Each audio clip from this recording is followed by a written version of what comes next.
hace 6 años atrás nuestra percepción del pasado era diferente a la que tenemos hoy del pasado. Esto es algo que me parece fundamental, creo que yo también hacía mención a eso. El presente modifica el pasado, sobre todo cuando algo muy fuerte, muy intenso, está generando un cambio, un acontecimiento en el presente que tiene la peculiaridad de redefinir las escrituras, las interpretaciones y también las tramas imaginarias alrededor de las cuales la sociedad del presente se vincula con el pasado. Decir hoy emancipación en la Argentina es casi decirlo desde el lugar de una resistencia.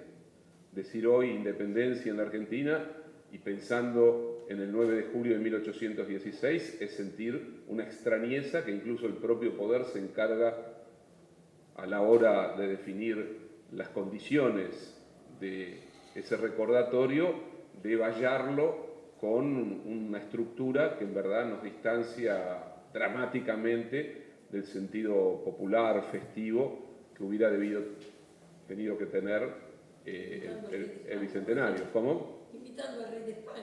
Bueno, eso me parece al macrismo hay que leerlo a través de sus gestos simbólicos, de sus frases, de su estética. Al macrismo no solo hay que leerlo en función de lo que hace en términos de proyecto económico, que por supuesto ahí está la base de su interés de clase, sino que hay que leerlo también a partir de lo que dice, incluso de los fallidos que en realidad lo que vienen a expresar precisamente es la verdad no dicha del discurso oficial. Pero cuando efectivamente se invita en realidad, no al rey de España, me parece que invitaron a Juan Carlos, o al rey. Sí, Juan Carlos. Al rey lo invitaron. Y desfile militar. El rey, el que está reinando ahora. Al que está ahora. Al que está ahora. Sucedió al otro. Al que sucedió al otro, el hijo. Bueno, es sintomático, ¿no? Bueno, en realidad la generación del 80, la que festejó el primer bicentenario de la Revolución de Mayo, invitó a la infanta Isabel, o sea, que está dentro de esa sintonía. Macri nunca lo ocultó, siempre señaló que el momento más auspicioso, el momento más expansivo, el mejor momento de la historia argentina fue el del centenario, ¿no? Cuando gobernaba el país esa oligarquía que construyó un modelo de la Argentina para el mundo, que para Macri hay que superarlo. En vez de ser el granero del mundo, ahora tenemos que convertirnos en el supermercado del mundo, ¿no? Es una superación extraordinaria. Preferiría discutir con la generación del 80, que fue una generación que tenía una visión importante del mundo, de la realidad, de la sociedad, de la historia, que fundó una historia, que era parte de toda una generación que se dio en distintos países de América Latina y que fue la generación del positivismo en México y en Brasil, la generación del liberalismo de los 80 entre nosotros, la del vallismo en Uruguay, una generación que construyó bajo su perspectiva, con su matriz ideológica, con su idea de país, pero construyó una nación a la que tuvimos que discutir, con la que tuvimos que pelearnos, pero que muchas de sus instituciones siguen siendo aquellas que determinan nuestra vida institucional hasta hoy en día, desde la división de poderes hasta la vieja Constitución, que es de mediados del siglo pasado. Es decir, la estructura liberal positivista de la generación del 80 marcó gran parte del itinerario de la historia nacional, ¿no? Por lo menos con mucha potencia hasta el primer peronismo. Entonces, claro, Macri lo que viene a decir es efectivamente que la Argentina ha recuperado, ¿no? Pongamos esa palabra entre comillas, ha recuperado lo que había perdido a partir de su caída en abismo que lleva el nombre de los populismos. Los distintos momentos populistas de la historia argentina vinieron a demorar, a impedir, a romper ese gran gesto creador que comienza básicamente con la generación del 80 y que hace de la Argentina ese mito de séptimo país del mundo, la riqueza para alimentar a la humanidad, en fin, ¿no? Ese mito de dioses argentinos. Ese mito de dioses argentinos que también atraviesa la vida popular y cada vez que tenemos una frustración y una tragedia deportiva vuelve a aparecer ya no como dioses argentinos, sino Dios se olvidó de la Argentina, ¿no? Bueno, Eso también marca muchas veces ciertas formas de el esquivo, entre comillas, ser nacional, que muy bien no sabemos qué es, pero que mezcla muchas cosas en su interior. Lo cierto es que hoy estamos en un momento muy distinto. Discutir el concepto de emancipación hoy en la Argentina es primero tener que enfrentarnos a un impacto que en muy poco tiempo han dado vuelta al país. Y dar vuelta al país significa también inscribir nuevos registros del sentido común, inscribir nuevas formas del lenguaje, generar nuevas estructuras de subjetividad y nuevas tramas imaginarias para leer a la sociedad en el presente. Es decir, el macrismo, Cambiemos, elijan el nombre que ustedes quieran, la derecha neoliberal, nueva derecha, ha iniciado una profunda contrarrevolución cultural que vuelve a poner en entredicho aquellos conceptos claves de la tradición emancipatoria, incluyendo, por supuesto, el primero de ellos, que es la emancipación, pero también incluye ese concepto que está vinculado con la emancipación, que es la idea de igualdad. También a la idea de igualdad la acompaña siempre la idea de justicia social. Junto con emancipación, igualdad, justicia social, aparece un concepto más complejo, porque tiene una larguísima historia, que es el concepto de soberanía. ¿Qué decimos hoy cuando decimos soberanía? ¿En qué se ha transformado esa palabra? ¿No? Entre el no al ALCA, la construcción de una política latinoamericana y la genuflexión que vuelve a ser parte de la política exterior argentina. Bueno, es también necesario poner en discusión eso. ¿Qué le pasa a las palabras? Tomando en cuenta que una sociedad es la combinación de sus facticidades, de sus hechos, de sus materialidades, ¿no? Si ustedes quieren, para decirlo brutalmente, la economía y el bolsillo. Claro que eso es una clave de la vida de una sociedad. Cuando nos habla de vecinos. Bueno, además de eso, y junto con eso, está el modo de nombrarnos, el modo de nombrar aquello que definimos como realidad, la trama del habla cotidiana, ¿no? Cada época define algunos rasgos que tienen que ver con la forma a través de la cual una parte de la sociedad se dice a sí misma, dice al otro y explica su manera de estar instalada en ese momento preciso.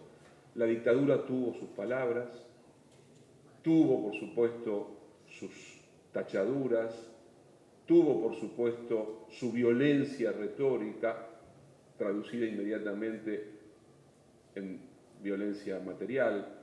El alfonsinismo, el momento de la entrada a la democracia, el periodo de la transición democrática también tuvo sus palabras. Es más, Alfonsín comprendió algo que fue anticipatorio.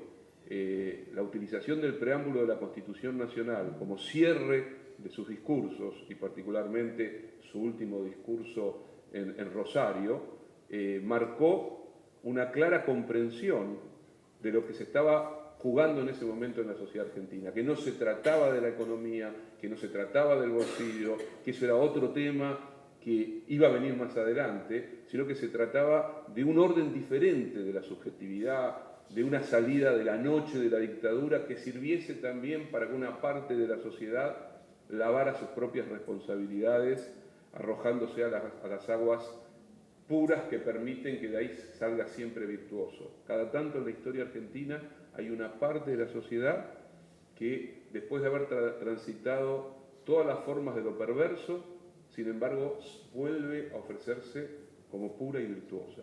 Lo hizo al final de la dictadura, lo hizo con Malvinas, lo hizo después de la crisis de los 90 y del 2001. Cada tanto, sobre todo ciertos sectores medios, se ven a sí mismos como portadores de la virtud. Sabemos que en general son portadores de la doble moral, pero se ven, y ellos lo creen así, como portadores de la virtud. Pero lo cierto es que durante los años de la transición democrática hubo palabras. Democracia fue una palabra que adquirió una entidad que no había tenido en periodos anteriores. Yo diría que el debate sobre la democracia, la naturalización de la democracia, la mitificación de la democracia, se convirtió en el eje de una experiencia histórica que se abrió en diciembre del 83. Que claro, tenía detrás suyo la noche de la dictadura, el terrorismo de Estado, el haber experimentado en los cuerpos y en la vida y en las ideas lo que podía significar la pérdida radical del Estado de Derecho. Hubo una reevaluación del Estado de Derecho, incluso en el interior de aquellas corrientes políticas que no habían hecho del debate sobre la democracia o de la problemática democrática el centro de sus construcciones políticas, tanto en tradiciones nacional populares como en tradiciones de izquierda. Es más, el peronismo que va a la disputa electoral en el 83 no plantea la problemática de los derechos humanos. No solo que no plantea la problemática a través de sus candidatos, de Luder sobre todo, no solo que no plantea la problemática de los derechos humanos, sino que dice que va a aceptar como cosa juzgada la autoamnistía que se habían dado los militares en el final de su dictadura. ¿Recuerdan ustedes? Ahí ese peronismo recibe un voto castigo en un sentido. Creo que ahí está también una diferencia que logra que se transfiera hacia el radicalismo y hacia Alfonsín, que aparece frente a la sociedad como reivindicando algo que el peronismo en ese momento no sabía cómo nombrarlo porque había quedado prisionero todavía de sus propios conflictos de los años 70 y no había terminado de salir del modelo de la Argentina que la dictadura había hecho añicos también, de la forma de comprender a la sociedad civil.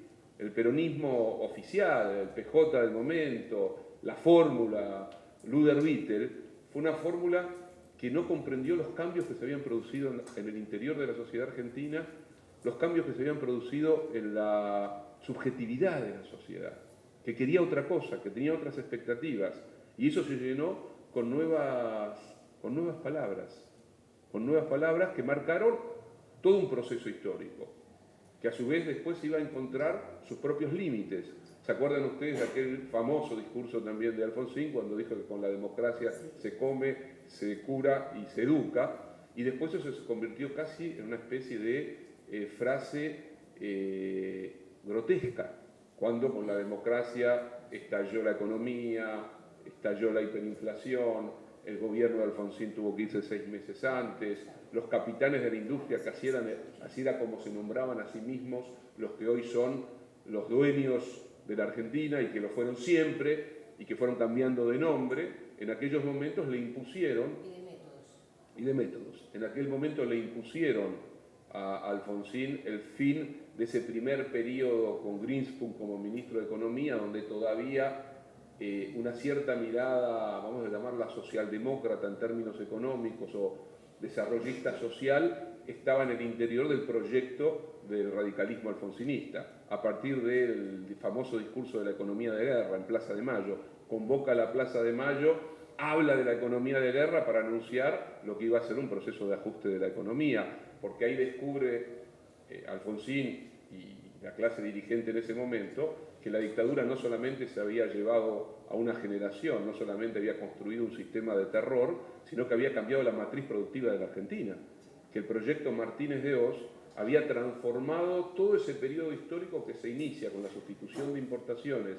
de la década del 30, que se profundiza en términos sociales, en términos de ampliación de derechos y en términos de emergencia de un nuevo sujeto político-social con el peronismo, y que atraviesa la década del 60 y hasta el 76 en una suerte de empate, de disputa, de conflicto continuo que impedía precisamente que en la Argentina se operase un proceso de liquidación de lo que había sido el estado de bienestar. La liquidación del modelo de sustitución de importaciones ligado al mercado interno, ligado a la defensa de los derechos sociales y del poder adquisitivo de los trabajadores, en realidad llega casi, pese a dictaduras militares intermedias, gobiernos democráticos nacidos de la proscripción. Bueno, se recuerda muchísimo a don Arturo Illia.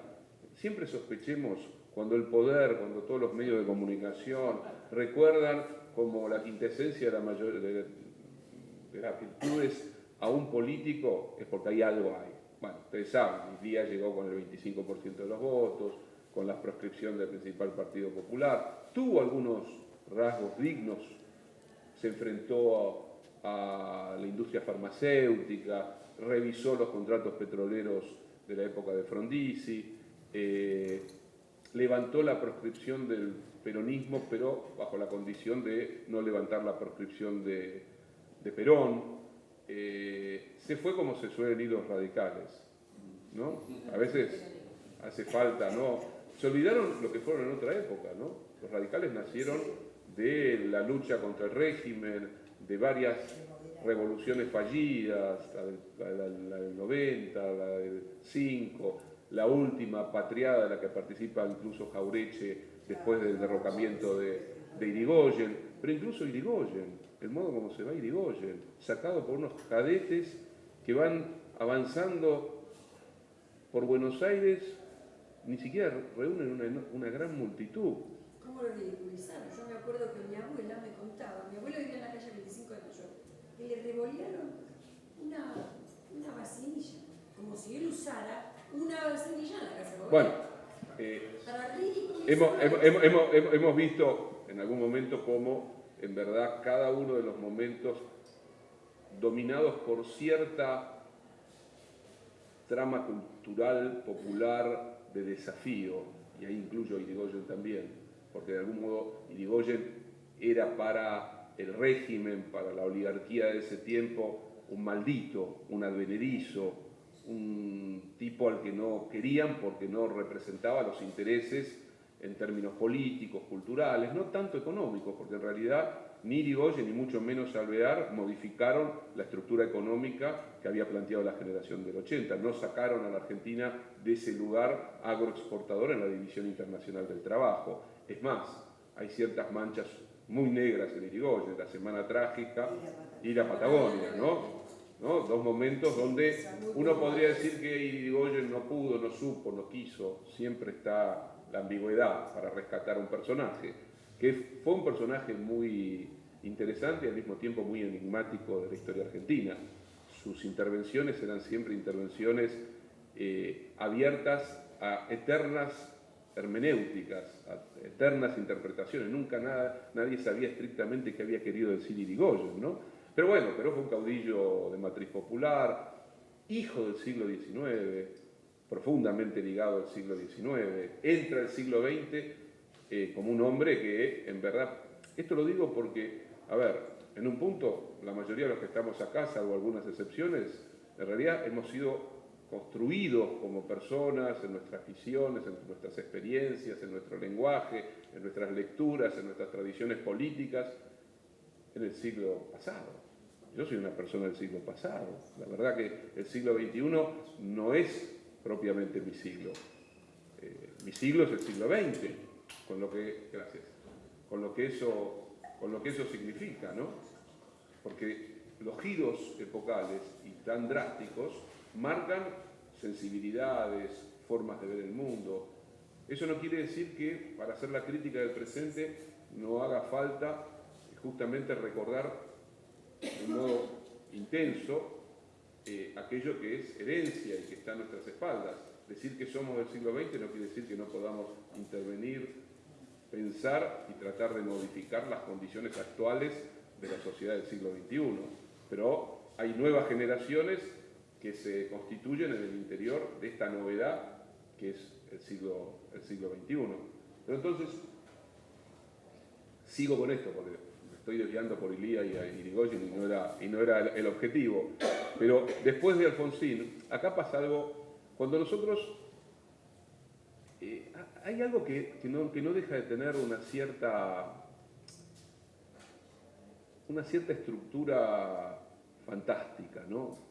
En el doble sentido de la palabra, de algo que es del orden de la fantasía, pero de algo que también es del orden de lo importante, de lo significativo. Uno puede usar la palabra en distintas acepciones.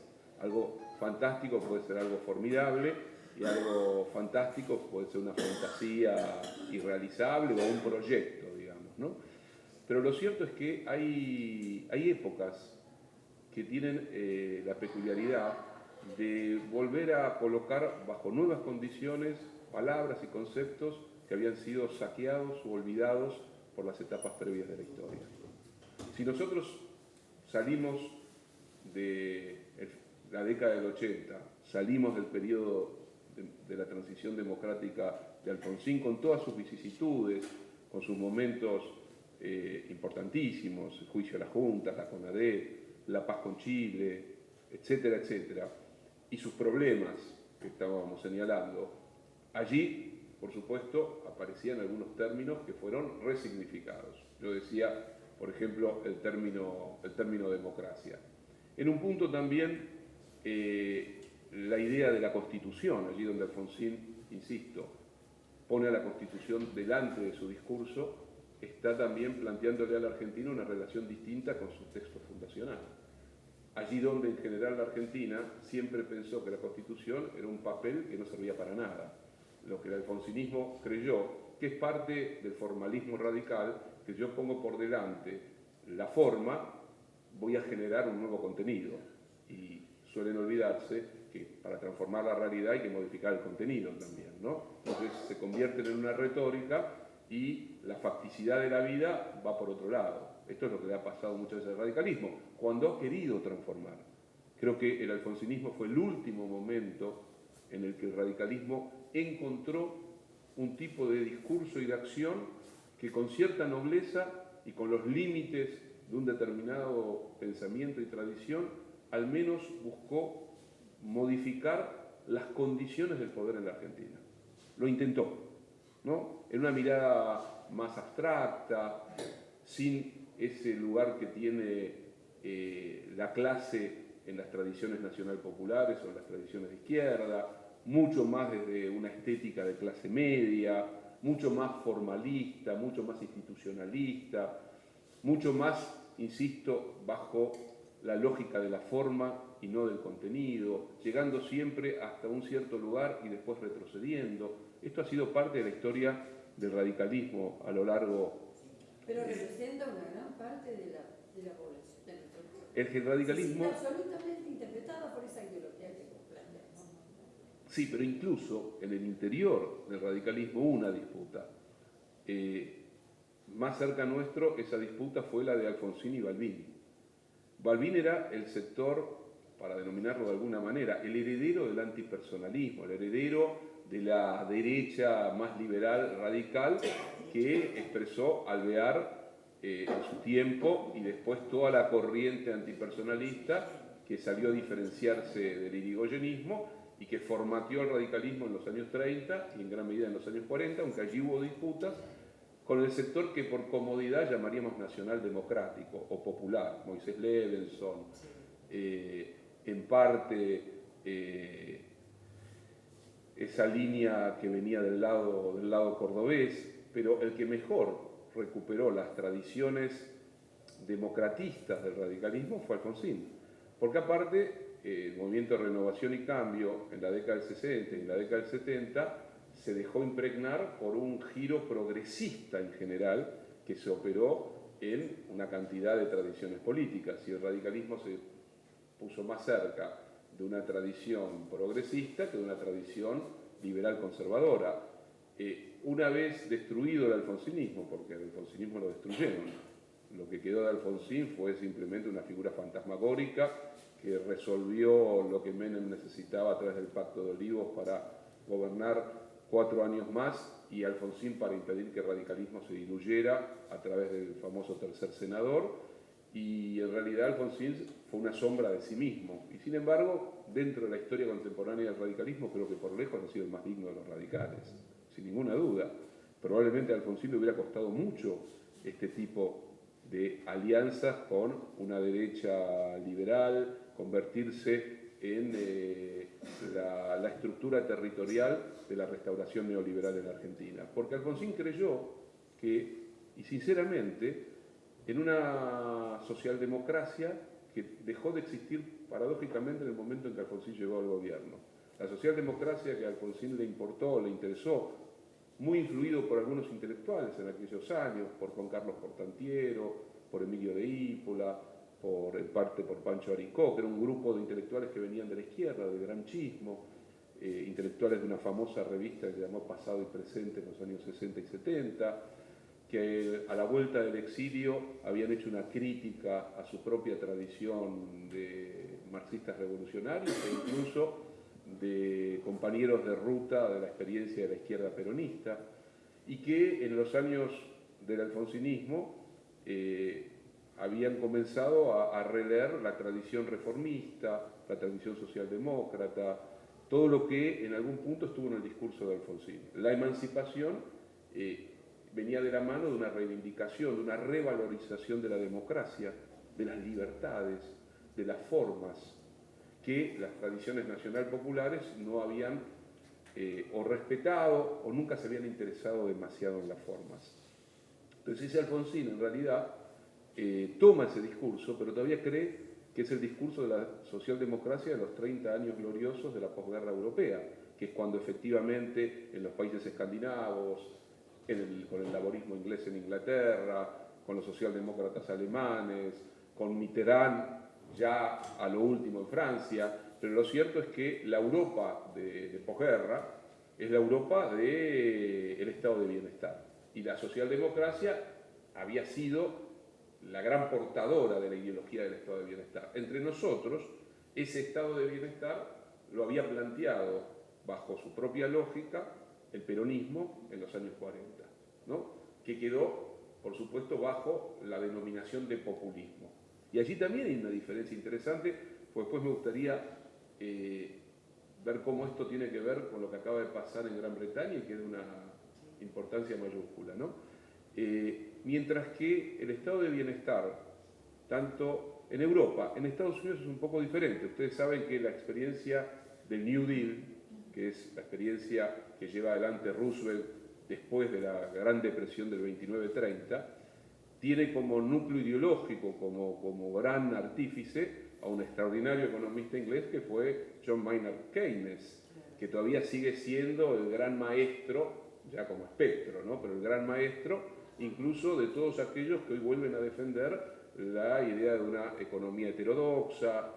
Entre nosotros el propio Axel Kicillof ha sido un gran lector de Keynes, tiene un libro sobre Keynes, combinó Keynes con Marx, pero su práctica como ministro fue mucho más una práctica de un neo-keynesiano que por supuesto la de un marxista que tiene otras características. Pero eso también fue lo que sucedió en parte en los Estados Unidos, lo que sucede en Europa, con la diferencia que Roosevelt en los Estados Unidos fue considerado casi un populista. Primero porque, ustedes saben, Roosevelt gobernó durante 4 periodos, en realidad murió en el último periodo y por eso fue sucedido por Truman, su vicepresidente. Después de Roosevelt se prohibió de una vez y para siempre que un presidente pudiera estar más de 2 periodos en Estados Unidos, ¿no? Porque claro, y si viene otro Roosevelt, ¿qué hacemos? Pues Roosevelt fue un tipo complejo e interesante. Roosevelt le planteó a la sociedad norteamericana cuestiones que la sociedad norteamericana no se planteaba. Fue antagónica al imaginario dominante en la sociedad norteamericana. Porque hasta Roosevelt, el imaginario dominante y la práctica política económica dominante era la del laissez-faire, la del liberalismo más radicalizado. La década de los 20, que es una década complejísima, en Estados Unidos es la década de distribución más desigual de la riqueza hasta este periodo, que estalla con la famosa caída, el crack de la bolsa de Nueva York en el 29, que ese estallido tiene que ver precisamente con los límites de la sociedad liberal, que a su vez en Europa también entran en crisis, y la alternativa en Europa van a ser en gran medida los fascismos, ¿no? El fascismo italiano, el nacionalsocialismo alemán. La revolución rusa es anterior, tiene otras características. El falangismo en España, el salazarismo en Portugal, los distintos movimientos fascistas, incluso Noruega tuvo un gobierno fascista en su momento, Hungría, etcétera, etcétera. Pero en Estados Unidos, bajo estructura democrática, por más que Roosevelt tuvo que hacer algunas enmiendas en la Constitución para poder gobernar y para poder llevar adelante sobre todo su New Deal, que es el nuevo pacto, ese plan que vino a cambiar la estructura económica de Estados Unidos y que duró hasta mediados de los años 70, que tenía como norte la idea de un Estado que interviene sobre la economía. Para Keynes el gasto público es el núcleo de la salida de todo momento recesivo, de toda crisis de sobreproducción. El gasto fiscal no es para nada en Keynes una mala palabra, ni siquiera la inflación es una mala palabra, siempre y cuando la inflación vaya acompañada de expansión económica, de expansión del consumo, etcétera, etcétera, etcétera. Y para eso, Keynes lo tenía muy claro, no había ningún actor de la burguesía que pudiese hacer aquello que solo podía hacer el Estado. Primero por los volúmenes de capital que se necesitaban y porque el Estado podía utilizar los recursos que el Estado tiene, que no lo tiene ningún empresario. Entre otras cosas, la famosa maquinita de la que tanto abomina el liberalismo, ¿no? Es decir, llenar de dinero y financiar obras gigantescas y producir empréstitos a largo plazo, etcétera, etcétera. Y construir una economía relativamente proteccionista, o bastante proteccionista. Por supuesto que sin la Segunda Guerra Mundial, todo el proceso ascendente del New Deal no se hubiera dado como se dio. La Segunda Guerra Mundial, donde entre otras cosas se liquidaron más de 60 millones de seres humanos, en realidad le permitió a la economía estadounidense expandirse y dejar atrás los años de la crisis, porque los primeros tiempos del gobierno de Roosevelt fueron tiempos también muy difíciles, de mucha tensión, de mucha puja con los sectores dominantes y hegemónicos de la economía. Entonces, fíjense cómo se usan las palabras. En Europa, el trabajo de transformación en general de las sociedades, a partir sobre todo de los años 50, no fue el caso de Alemania porque estuvo Adenauer en el Plan Marshall. Adenauer era un demócrata cristiano, ¿no?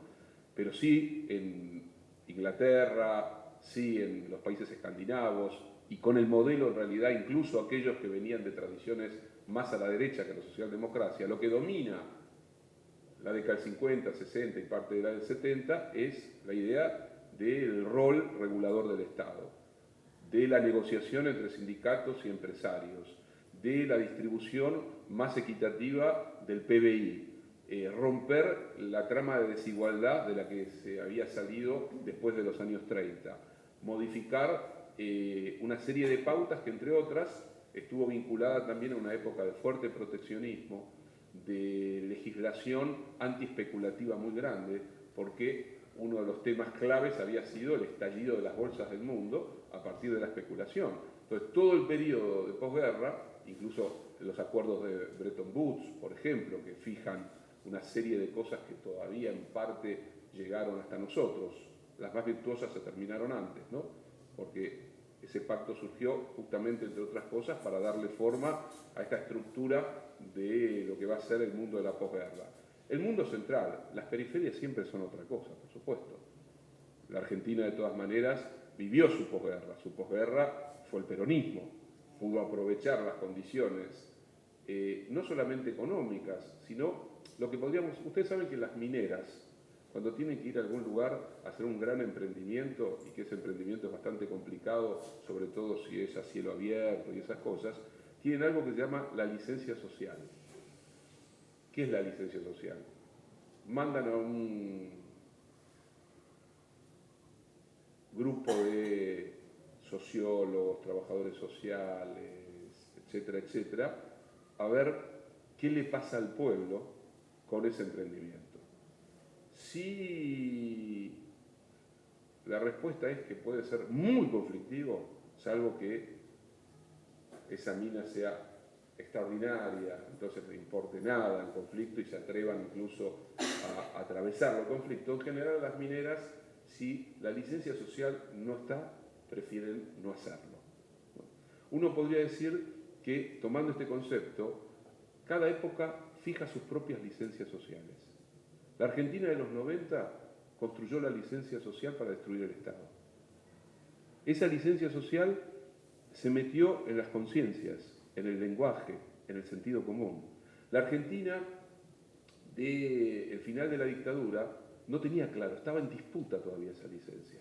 Hay que recordar, por supuesto, que a esa Argentina de la transición le tocó gobernar cuando a nivel mundial comenzaba a desplegarse la hegemonía del neoliberalismo, bajo la primera forma del neoconservadurismo de Thatcher en Inglaterra y de Reagan en Estados Unidos, 79-80, en el medio la revolución contra el Shah en Irán, entre nosotros como último estertor de la época expansiva de la revolución y de sus ideales, la revolución sandinista del 79, pero claramente a partir de la segunda mitad de la década del 70 y junto con la crisis del petróleo y entre nosotros y en el cono sur de América, que había empezado en realidad con Salvador Allende, ya el avance de lo que iba a ser el dispositivo de la doctrina de seguridad nacional encarnado en la figura del terrorismo de Estado. O sea, ya había ahí un cambio de época. Probablemente no se lo pudo ver en ese momento. Cuando uno está en el medio de la tormenta, no termina de ver las nuevas señales, las nuevas marcas de la época.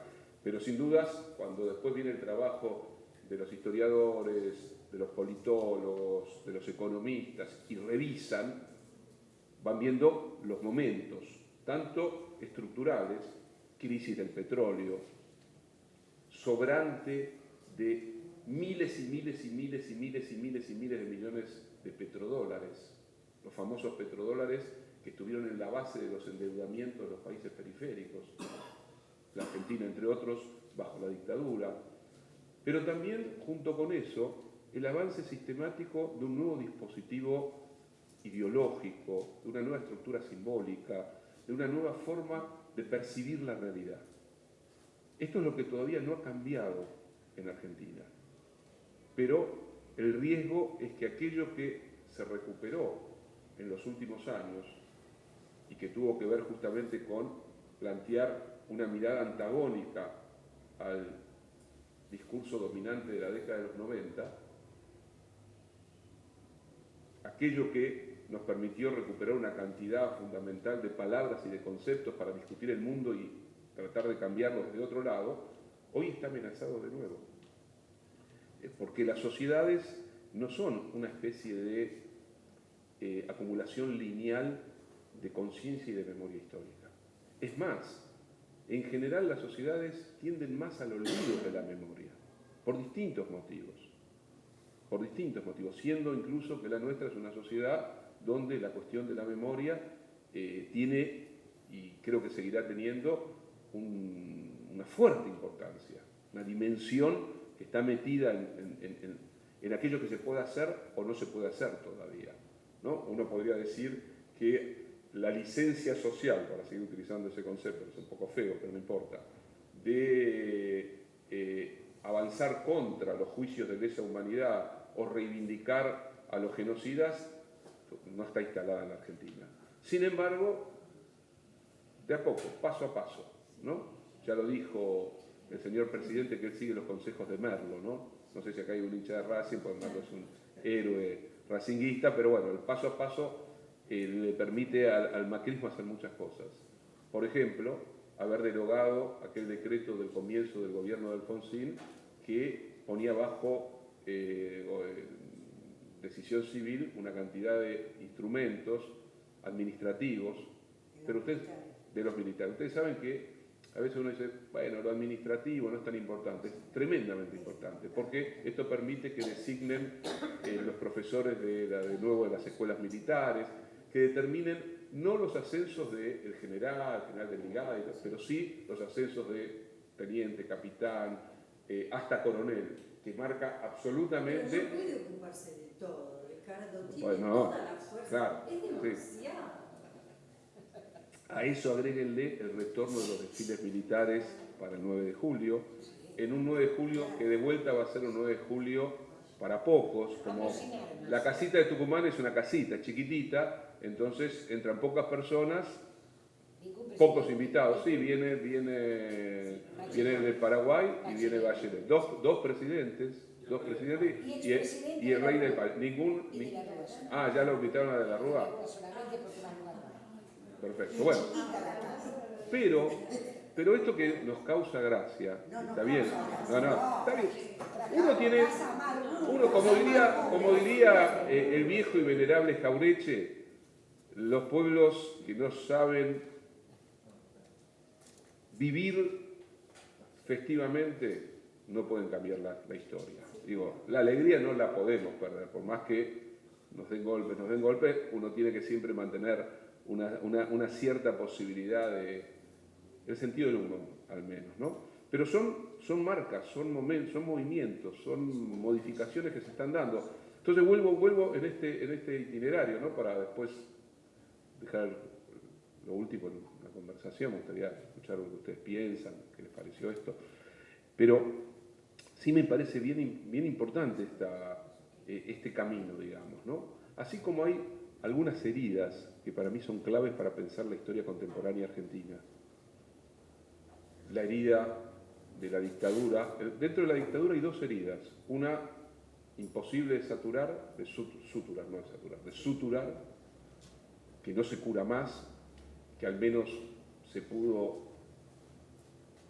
redimir judicialmente, que es la del terrorismo de Estado, la de los asesinados, la de los desaparecidos. Una herida muy profunda que ha calado y que ha marcado gran parte de lo que la Argentina fue después, ¿no?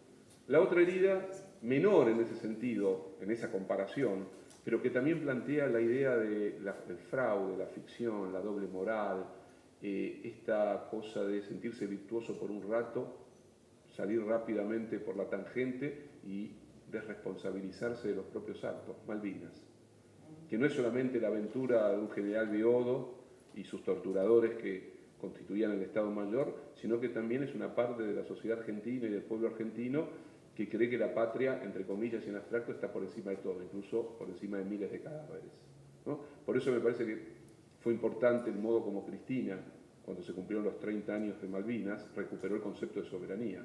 Ahí volvemos sobre las palabras. Dijo, cuidado, la soberanía no puede ser solamente territorial. Si el problema es la defensa de la soberanía territorial, que implica el abandono del fundamento de toda soberanía, que es la voluntad democrática del soberano, no hay soberanía territorial que justifique ninguna dictadura. Por lo tanto, hubo algo fallido, oscuro, irreivindicable en Malvinas. Lo que es reivindicable es la reivindicación, el derecho, pero no hay soberanía territorial que se pueda y se deba poner por encima de la soberanía político-democrática.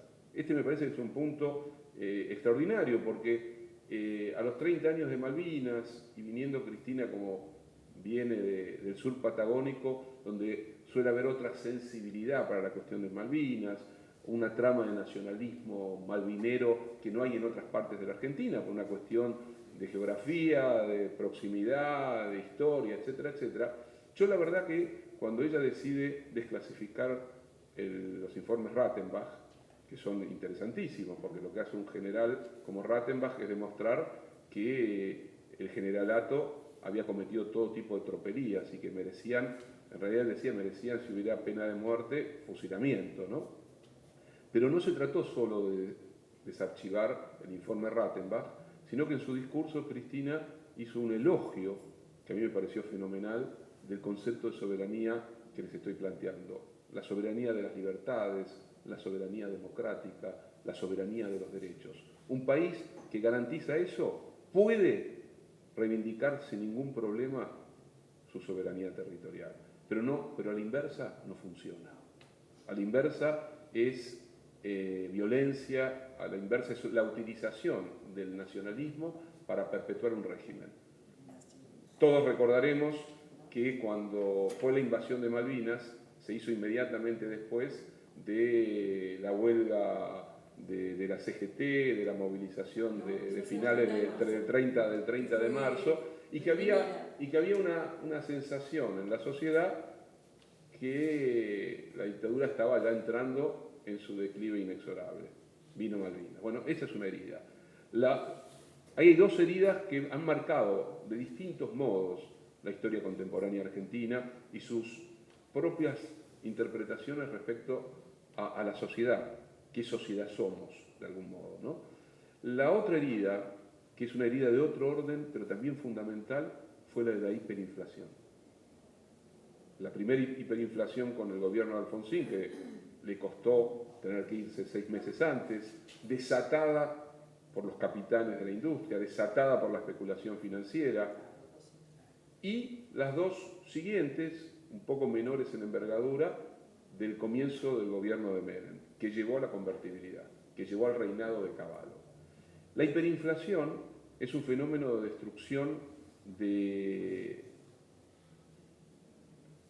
la vida material, pero también de las subjetividades. Es la fragmentación de la sociedad, es la guerra de todos contra todos, es la ruptura del tejido, es la percepción del abismo, ¿no? Es una sensación de agujero negro al que se cae, ¿no? Hubo algunas hiperinflaciones famosas, la más famosa de todas fue la de la República de Weimar en los años 20, que entre otras cosas, no de manera lineal, pero alimentó a la bestia fascista que estaba metida dentro de ese mundo.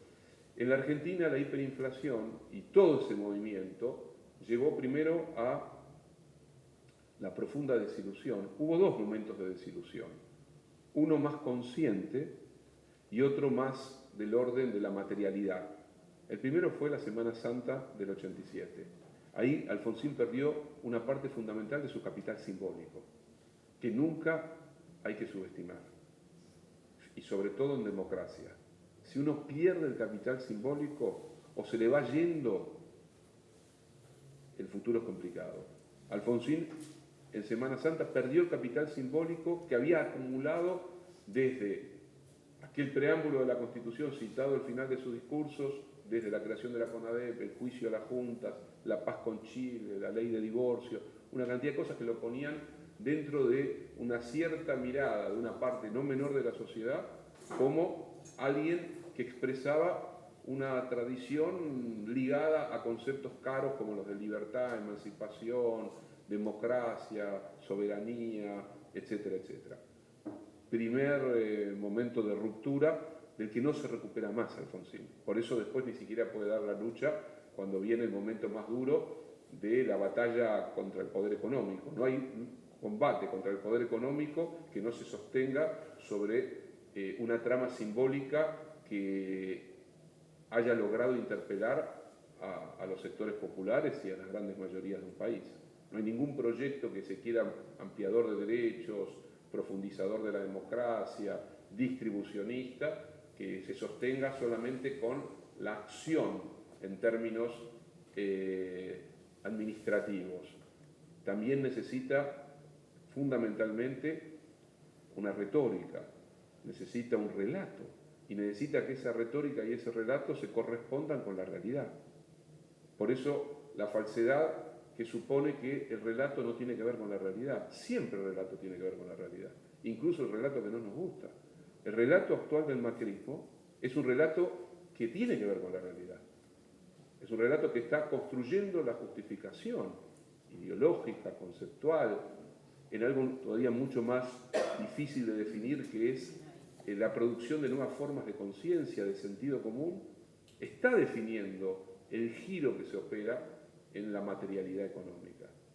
El kirchnerismo, a lo largo de 12 años, al mismo tiempo que operaba un cambio en la estructura económica, buscaba operar un cambio en la subjetivación de una parte importante de la sociedad, en su lenguaje, en su modo de ver no solo el presente, sino también la historia.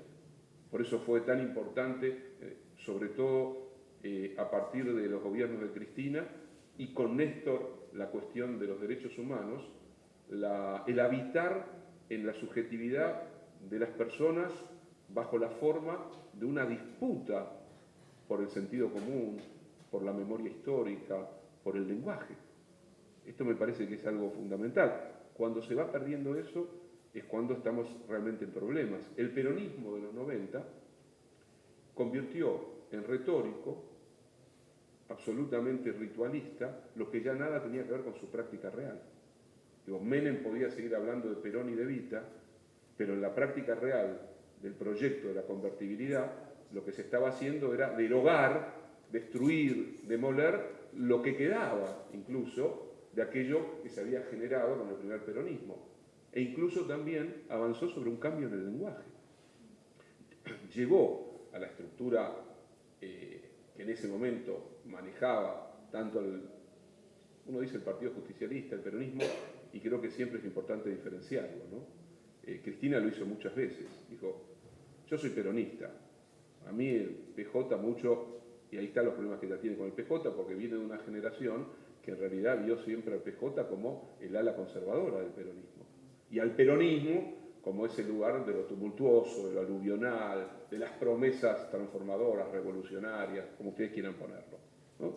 Y yo creo que hay una diferencia, efectivamente, entre partido justicialista, la idea de movimiento, la idea de lo popular, el nombre de peronismo. Son nombres diferentes. En los 70 decir justicialismo lo decían los sectores tradicionalistas del peronismo. Ni siquiera la derecha combativa del peronismo, ¿no? Esos que venían más bien por una ideología de otro tipo de revolución nacional con tintes fascistoides, ¿no? Qué sé yo, CDO, en parte Guardia de Hierro.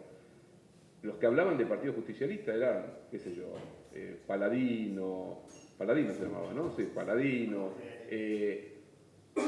aquellos que eran de la estructura del partido, porque el peronismo siempre tuvo una cualidad extraña que es justamente esa trama movimentista, capilar, diversa. En su interior podían estar todas las corrientes imaginables de las ideologías, los nacionalismos de derecha más extremos y los socialistas, podían estar todos, ¿no? Bajo siempre una trama conflictiva, porque entre otras cosas hubo una cuasi encubierta, no llegó a serlo por distintos motivos, guerra civil en la Argentina del 74-75, ¿no?